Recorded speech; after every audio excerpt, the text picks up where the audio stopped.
PAILs and rails for hip internal rotation.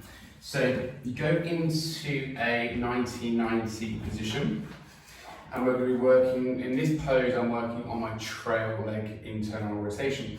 So first thing you need to do is get yourself into your passive stretch.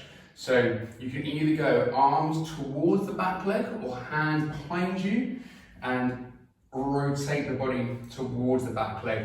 Now for the PAILs and rails contraction, because you need to irradiate as much as possible, it makes sense to have yourself in a position where you can really press into the floor.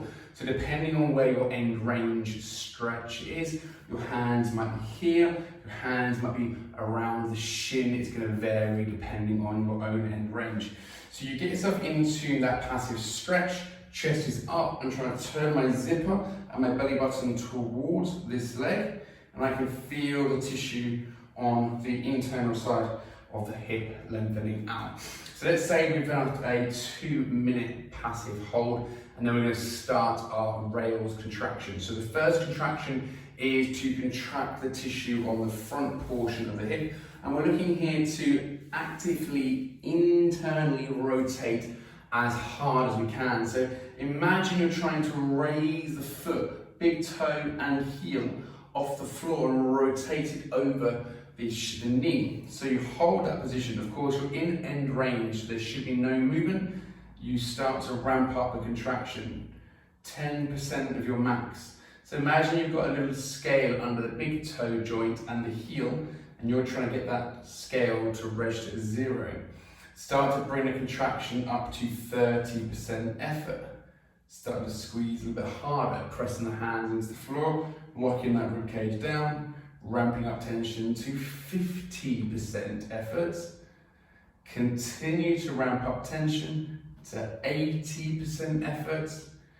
And then we're going to take a deep breath in, lock everything down and go for your all-out safest effort, 100%.